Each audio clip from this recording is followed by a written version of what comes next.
Hello everyone, Ricky Timms here, and I'm coming to you from the International Quilt Festival in Houston, Texas, and I've got Jo Avery with me today. Hi Ricky. Hello Jo, and Jo, you are a Londoner from London, that's right, living in Scotland. Yes, that's right, That's awesome. near Edinburgh. And I love Edinburgh. You've got a quilt shop in Edinburgh. Yeah, in central Edinburgh, yeah. What's the name of it? It's called My Bare Paw. We're quite a small fabric shop, selling lots of British fabric, and we've got a big teaching studio where I teach every weekend. I have some other teachers as well in the evenings.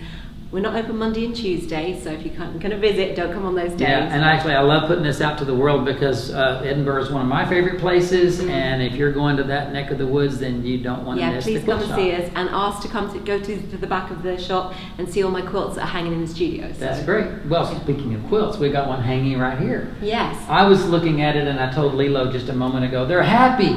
Yes. These are happy quilts. I'm a happy person. So tell us about this one. Okay, so this is called the Avery Garland. I do a lot of designing for magazines, and this is for Today's Quilter, which is one of the big magazines in the UK. More of a traditional magazine. I'm a kind of modern traditional quilter. I like to kind of do a little bit of everything, even a bit of art quilting. And the idea was to have this kind of wreath of English paper piecing, and then add some applique as well. And it's really scrappy. It took me about 5 months.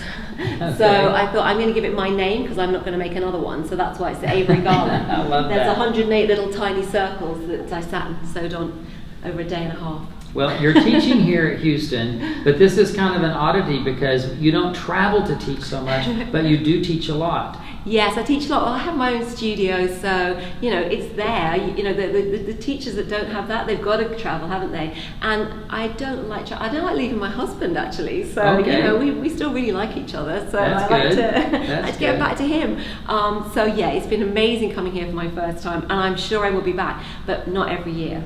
Just too much stress. It is a lot. It's a big thing. It's overwhelming. It's a big thing, it really isn't it? Yeah. So, all right. Well, talk a little bit about the kind of things you've got here on the classes that you did teach.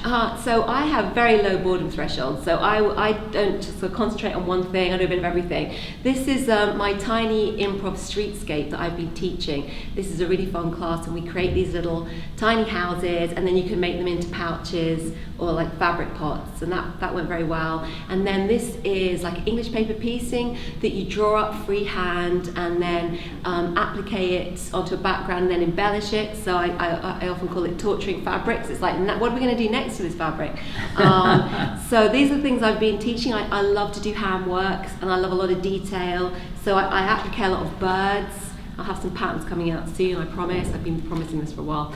And I like to do a lot of hand quilting, and I also do a lot of embroidery. So this is something I've done recently called modern crewel work.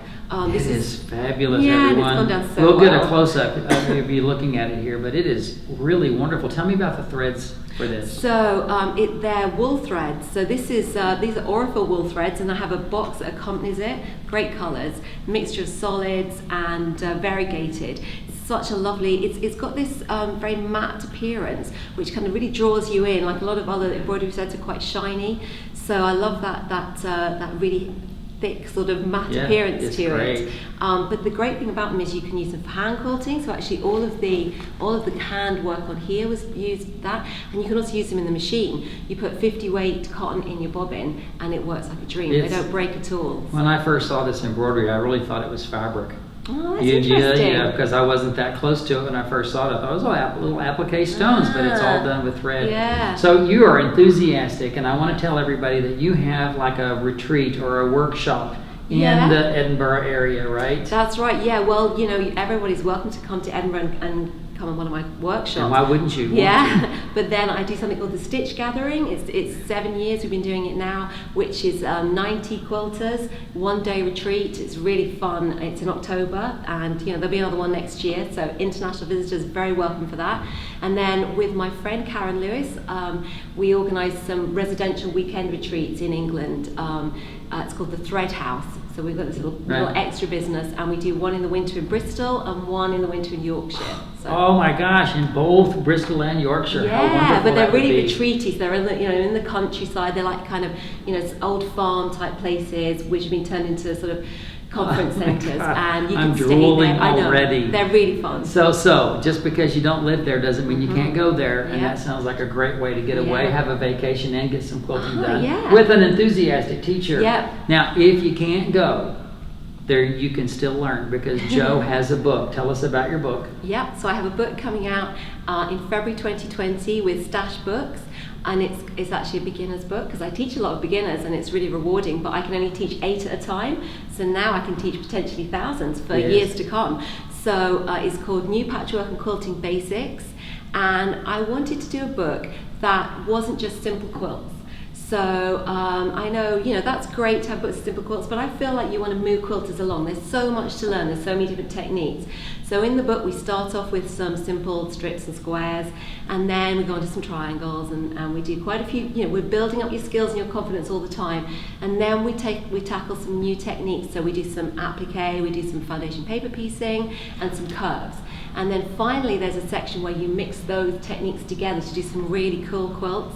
Because by then, hopefully if you've done all of those, you're really up to it. Absolutely. And also I wanted the book to be something that a lot of my kind of fans who already quilt would want to, want to buy too. Yeah, sure. So this is one of the intermediate quilts at the back of the book. Oh, it's called Pinball Wizard. And it mixes up some foundation paper piecing, some half square triangles, some curves, and it was quilted by my great friend Tatiana Duffy. I usually quilt all my own quilts on a domestic machine. I love free motion quilting, but occasionally you really want to get a collaboration, and she did this for me. So. I understand that. Well, thank you for visiting with me. It's been and great. with all of our wonderful viewers on the Quilt Show. Thanks for having me. It's good me. to get to know you, and first of all, I'm coming to Edinburgh, so I hope to know. see you there. Yeah, you but will. I'm just like, gosh, I want to go to like Bristol and Yorkshire too. So anyway, thanks for watching, and I hope you had a good time meeting Miss Jo Avery.